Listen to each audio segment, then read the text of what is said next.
hörmətli radio dinləyiciləri, Muğam Dünyası verilişinin növbəti sayında sizlərin hər birinizi salamlayırıq.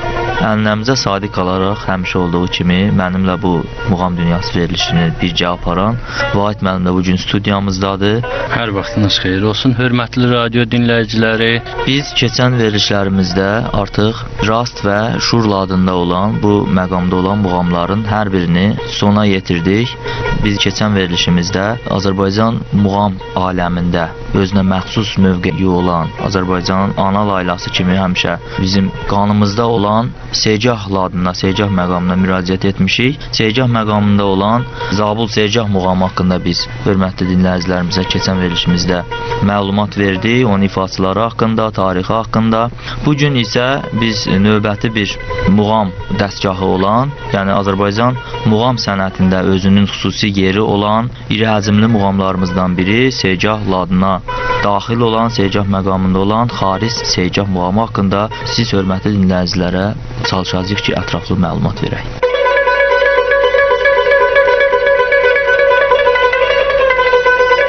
Segah muğamı əsas növü sayılan orta segahın mayasının xaricində səsləndiyi üçün onu xaric segah adlandırırlar. Belə ki, əgər orta segah birinci oktavanın mi mayası kökündə ifa olunursa, xaric segah 4 səs aşağı, yəni kiçik oktavanı si mayası kökündə çalınıb oxunur.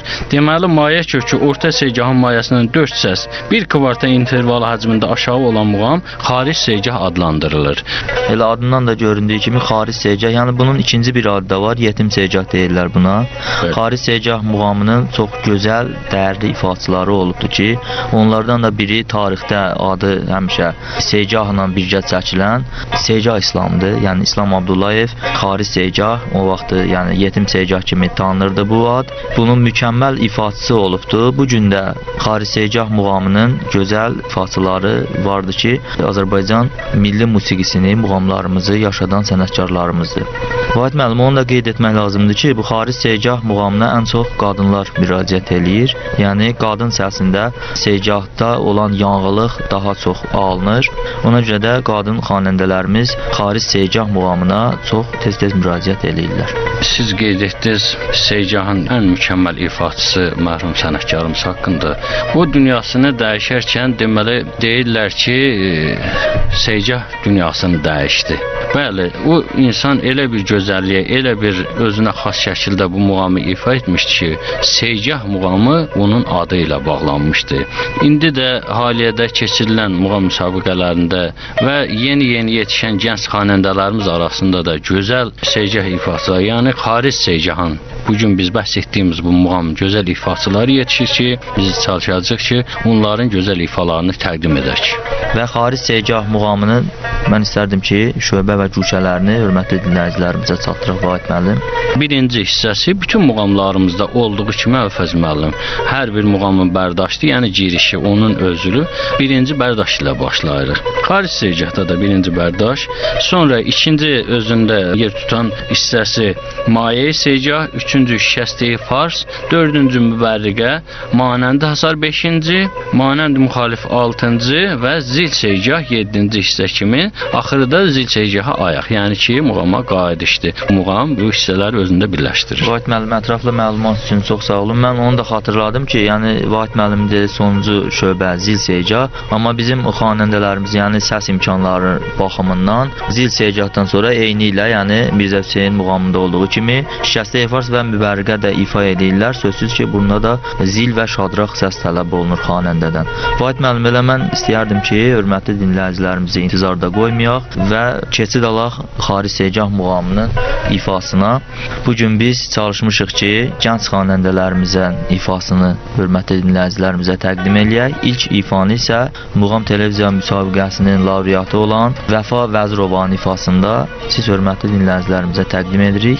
Vəfa Vəzirova Xaric segah muğamının bərdaş və bərdaş maye şöbələrini sizlərə təqdim edəcək.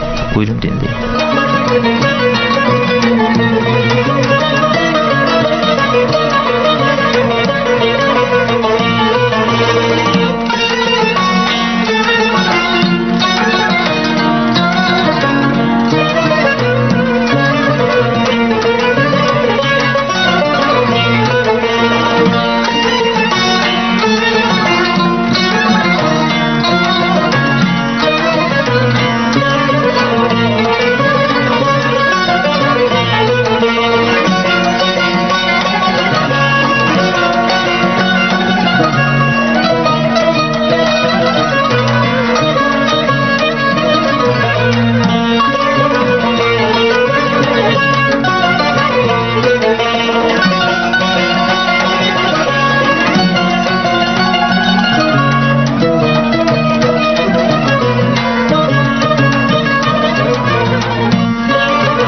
Diyar hicride aman, ay aman, ay aman.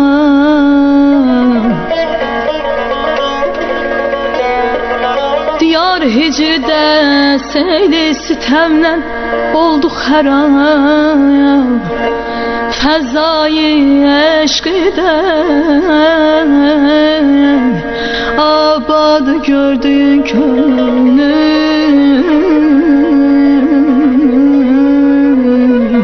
gördüğün könlüm.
Tutuştuk qəm oduna, tutuştuk qəm oduna, şad gördüyüm könlüm müqəyyət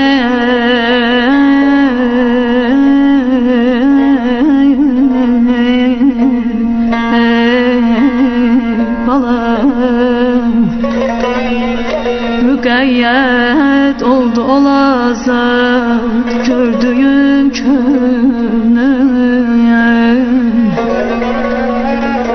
Diyar-ı hicride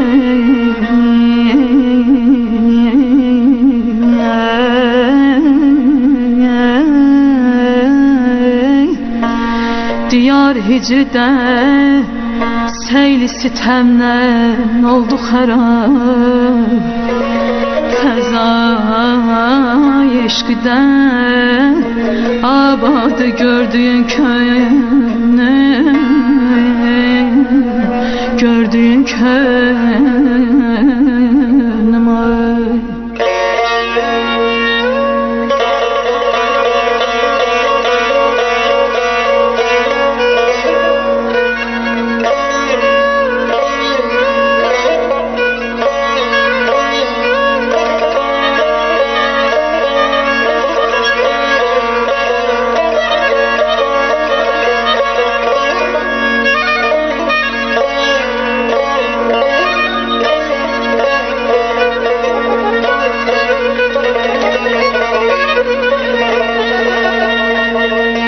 Hay getirdi etse görüp eşki müşkül olduğunun ayaman. Getirdi etse görüp eşki müşkül olduğunu,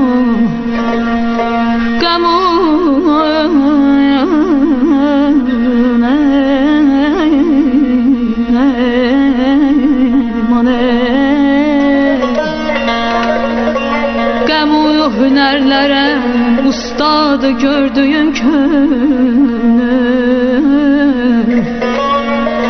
değildi böyle.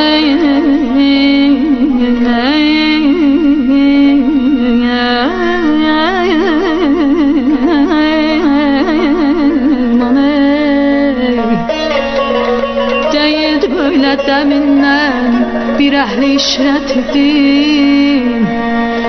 Bu qanlar içmeye mütab gördüğün könlüm,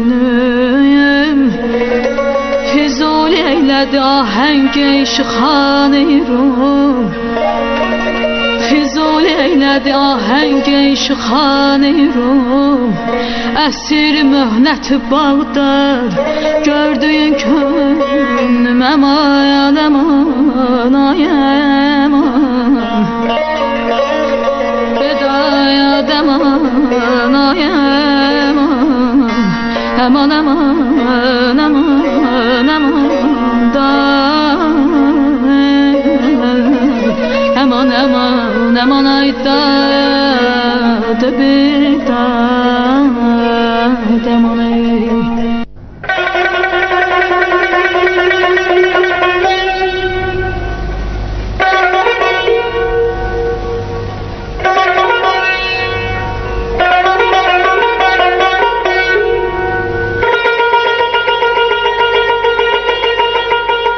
Bəli, Vahid müəllim, biz Xaric Segah muğamının Bərdaş və Maye şöbələrini Vəfa Vədirovanın ifasında hörmətli dinləyicilərimizə təqdim elədik. Burada üçüncü hissə ardıcıllaşır Şikəstəyi Fars şöbəsi.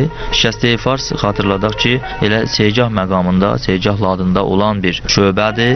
Bu muğam şöbəsi digər muğamlarda da, digər ladlarda da səslənir. Biz artıq Şikəstəyi Fars haqqında ətraflı məlumat vermişik. Mən bir daha xatırlatmaq istəyirəm ki, hörmətli dinləyicilərimizə Şikəstəyi Fars Rast və Şur ladında da ifa olunur. Vahid müəllim, mən istərdim ki, elə Şikəstəyi Fars şöbəsi haqqında siz də öz fikrinizi bildirəsiniz. Əfəz müəllim, düzgün buyurdunuz. Deməli, biz bu Şikəstəyi Fars muğamı haqqında dinləyicilərimizə çoxlu məlumatlar vermişik. Rastda, Şur ailəsinə, o silsilədən olan muğamların əksəriyyətində Şikəstəyi Fars və Mübərriqə ifa olunur. Onlar haqqında biz məlumat verdik. Bugün Xaric Segahda ifa olunan Şikəstəyi Fars və ondan sonra keçəcək ki, bizim gələcək hissə adlanır Mübərriqə. Bunların da haqqında məlumat vermişik dinləyicilərimizə. Mübərriqə məhz Şikəstəyi Farsın testisiyasını bir qədər də genişləndirir. Yəni ki, muğamda ifa olunan hissə biraz da zənginləşir, biraz da genişlənir və dinləyicini daha çox müddət və vaxtda muğama qulaq asmağa vadar edir. Mən istərdim ki, elə ifiya üstünlük verək, yenə Vəfa Vədirovanın ifasında Şikəstəyi Fars və Mübərriqə.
Əduni gönül ki, bu halətlə kam alır məndən.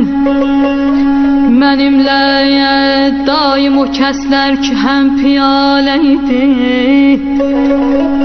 nə cam lütf edir indi, nə cam alır məndən. Qürurə mail olub bəzi həmdəm naqis, nə bir səlam verir, nə səlam alır məndən. Ay bana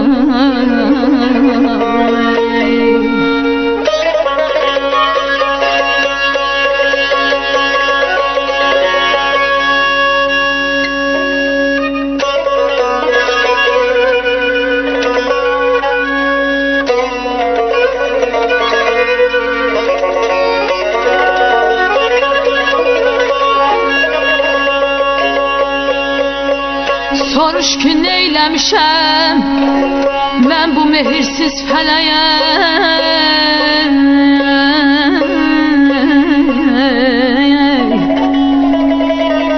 Nə varsa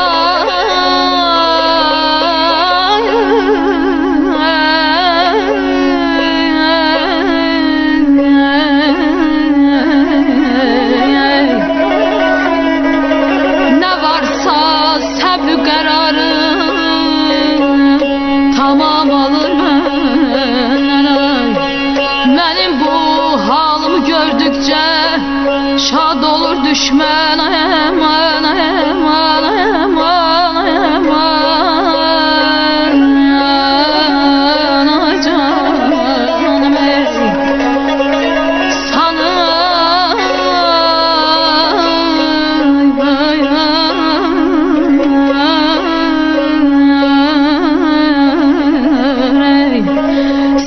Qisasət tapıbdı, məqam alır məndən. Mətai şeir ilə vahid həmişə xoşhaləm.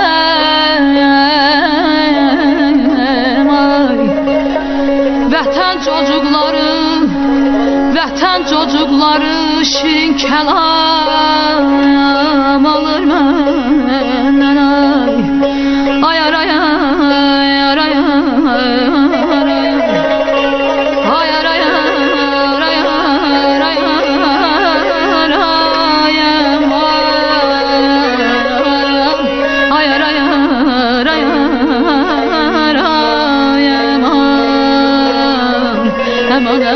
aman ayda da bir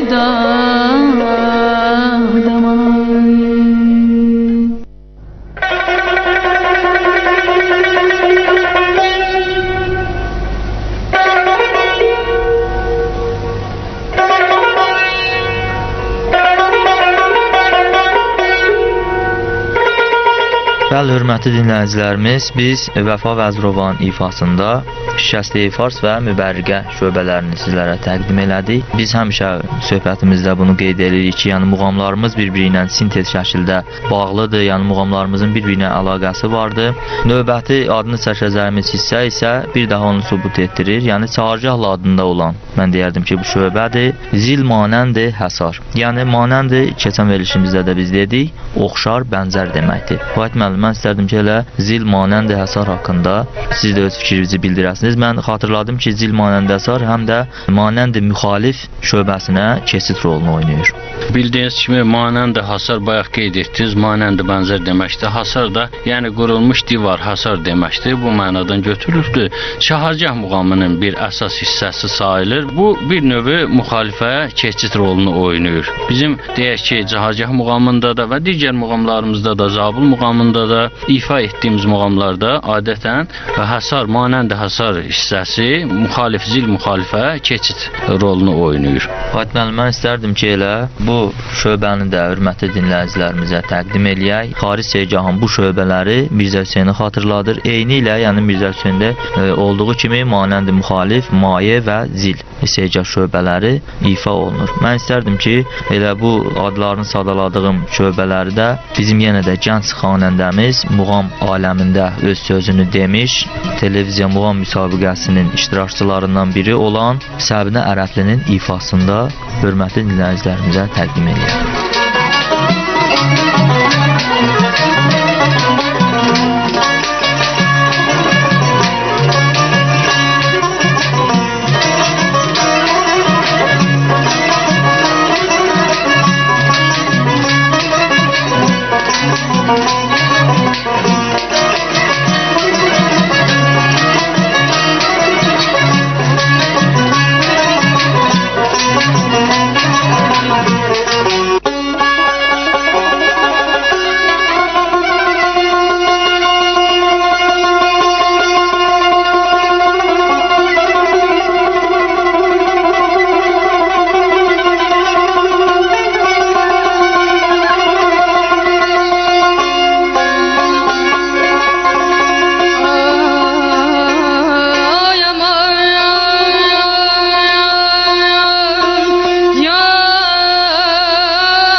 etməsən, təqsir yox bu arada, hər gizli şananın aman aman aman aman, vedada aman aman ayda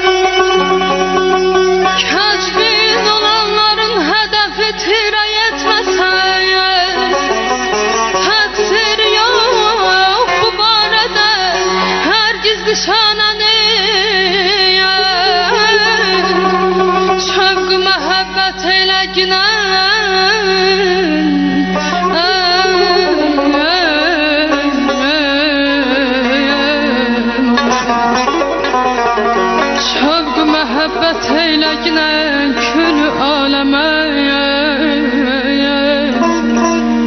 yəni ki tərkin eylə, yəni ki tərkin eylə, füsun fəsanənə, aman aman aman ayda debiyə dadı.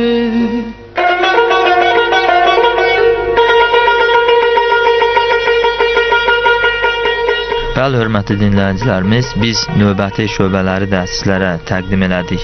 Gənc xanəndəmiz Səbinə Ərəblinin ifasında.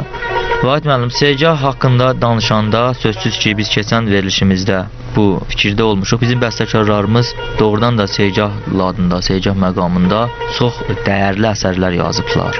Çox dəyərli mahnılar bəstələyiblər ki, bu gün də xalqımızın dilində o mahnılar səslənir. Mən elə istərdim ki, Segah ladında olan mahnılar, təsniflər haqqında hörmətli dinləyicilərimizə məlumat verək və onların ifaçıları haqqında. Bizim bir çox musiqilərimiz var ki, onların müəllifləri də bəllidir, ancaq onlar bizim o qədər məşhur, o qədər gözəl ifa olunurlar ki, onlar bizim xalq mahnıları kitabına daxil olmuşdu, xalq mahnısı kimi göstərilir. Məsələn, indi bu gün haqqında danışdığımız Xaric Segahda sözləri Aşıq Ələsgərin olan Gözəl sənə məlum olsun, alışmışam yanıram mən. Bu Segah adında oxunan bir təsnifdir. Ən çox da Xaric Segahda ifa olunur. Yəni ona yaxın olduğu üçün, ona uyduğu üçün, yəni o sahəyə mükəmməl yatdığı üçün, deməli bu həmin Xaric Segahda ifa olunur. Və Segah adında mən qeyd edərdim ki, bir çox təsnif və mahnılarımız vardı ki, bunları sadalamaq mənə elə gəlir ki, çox vaxt aparardı. Segah ana laylasıdır. Ana laylası qədər doğma olan bir musiqidir ki, bizə bu Segahlarda qulaq asdıqca insan özündə bir daha qulaq asmaq istəyir. Deyirsən ki, bu Segah, yəni bizim qanımızdır, bizim canımızdır. Mən keçən dəfə söhbətlərimizin birində qeyd elədim ki, görkəmli İran xanəndələrindən biri deyir ki, Segah heç bir xalqa yox, sırf Azərbaycan xalqına xas bir muğamdır. Yəni onlar da ifa eləyə bilər, hər kəsdən bu Segah muğamını oxuya bilər, ifa edə bilər və bu muğamın gözəlliyi ondadır ki, Azərbaycan xalqının, Azərbaycan xanəndələrinin ifasında və musiqiçilərinin ifasında çox gözəl səslənir. Yəni Segah muğamı sırf Azərbaycan xalqının məhsulu, varlığı deməkdir. Doğrudan da bugün Azərbaycan muğamı o səviyyədədir ki, artıq harda səslənməsindən asılı olmayaraq bu Azərbaycan muğamı adı ilə adlanır. Sadıqcanın tarix təkmilləşdirməsindən sonra mən deyərdim ki, bunu mütləq qeyd eləmək lazımdır ki, Azərbaycan muğamları inkişaf elədi. Yəni sırf Azərbaycan tarixi yarandı deyə Azərbaycan muğamları da yarandı və formalaşdı. Bugün Azərbaycan tarixində ifa olunan muğam sözsüz ki, Azərbaycan muğamıdır. Tar alətində səslənən muğamlarımız doğrudan da çox dolğunluğu ilə seçilir. Yəni mən nəyə görə bu tarın üstündə dayandım Vahid müəllim, tar musiqi alətini? Çünki Segah muğamı ən çox tar alətində daha çox insana xoş gəlir. Yəni o yanğılıq tar alətində çox gözəl alınır. Bu Xaric Segah muğamının yəni gözəl ifaçıları da olubdu. Bizim həm yerlimiz Əkrəm Məmmədlinin çox gözəl ifası var. Xaric Segah ifa eləyibdi. Ondan sonra Ramiz Quliyevin gözəl Xaric Segahı var. Ondan sonra bizim Karifey sənətkarımız Hacı Məmmədovun gözəl ifaları vardı. Azərbaycan muğamları o qədər zəngin, o qədər əhatəli bir musiqidir ki, artıq dünyanın hər bir yerində Azərbaycan musiqisi seçilir digər millətlərin musiqisindən. Vahid müəllim, mən istəyərdim ki, siz də öz fikrinizi bildirəsiniz bu haqda. Üzeyir bəyin böyük əməyi sayəsində Azərbaycan muğamı bütün muğamlardan fərqləndi. Üzeyir bəyin o dövrdə gördüyü böyük əməklər sayəsində Azərbaycan muğamı öz yüksəlişinə ilk addımını atdı ki, bu da ki, böyük karifey xanəndə sənətkarlarımızla birlikdə Üzeyir bəyin əməyi oldu. Yəni Cabbar Qarayağdıoğlu'nu biz həmişə qeyd edirik, Seyid Şuşinskini, Yaqub Məmmədov və s. və ilə axırlar ki, bu muğamımızı inkişafa doğru gətirdi. Bu günləri gələcək nəslə irs olaraq bizə təhvil verdi. Və Azərbaycan muğamı başladı bütün şərq muğamlarından fərqlənməyə və yüksəlişə doğru irəliləməyə. Vahid müəllim, mən istərdim ki, elə söhbətimizin bu məqamında Xaric Segah muğamının son şöbələrini də biz gənc xanəndəmiz olan Səbinə Ərəblinin ifasında hörmətli dinləyicilərimizə təqdim edək. Gözəl sənə məlum olsun, alışbaya yanıram mən. Gözəl sənə məlum olsun, alışbaya yanıram mən. Ala gözləri süzəndə canımdan usanıram mən. Ala gözləri süzəndə canımdan usanıram mən.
bu gün çalışdıq ki, hörmətli dinləyicilərimizə Xaric Segah muğamı haqqında, onun ifaçıları haqqında məlumat verək.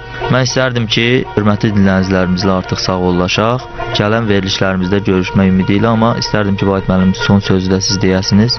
Doğma radiomuzun dinləyiciləri, sağ olun, gələn görüşlərimizə qədər. Xatırladım ki, radiomuzun əhatə dairəsi daha da genişlənib və artıq radiomuz internet vasitəsilə yayımlanır. Naxçıvan tv.az saytına daxil olmaqla radiomuzu canlı olaraq dinləyə bilərsiniz. Hörmətli dinləyicilərimiz, siz Muğam Dünyası verilişinə qulaq asırdınız. Verilişin aparıcısı isə Əlfəz Məmmədov.